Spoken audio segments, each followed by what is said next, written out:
ዛሬ ሶላት አቁሞ የነበረ ሊጀምር ሁሉ ይችላል። ልብ በሉ። እነዚህ የተጎዳኛቸው ድለቢስ አይሆንም። ያንም ሰው አብሬ ምሬዋለሁ ይላል አላህ። አንዋር መስጂድ አካባቢ አንድ ወጣት አለ። መስጂድ የሚመጣው ጫማ ለመስረቅ ነው። ልብ በሉ። ልብ ብላችኋል? አንዋር መስጂድ ዶ ጫማ ያልተሰረቃለ ብዙ መስዋዕት ከፍለንባታል እኮ አንዋር መስጂድ አይደለም? ታዲያ አንዱ ጫማ ሊሰርቅ ነው የሚመጣው። ግን በረንዳ ላይ ዳዕዋ ሲደረግ ትንሽ ጆሮውን ነካ ያደርገዋል። ጫማውን ይዞ ወጥቶ ይሄዳል። በሂደት ተወበተ እና ያን ኡስታዝ አገኘው። ኡስታዝ አፉ ብለኛል አለው።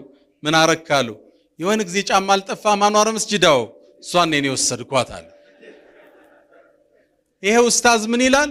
ይሄ ልጅ የተወበው አለ ጫማ ሊሰርቅም ቢሆን ከዳዕዋ ጥግ ነበር የሰው هم قوم لا يشقى بهم جليسهم እነሱን ተጎዳኝቷልና ድለቢስ አይሆንም።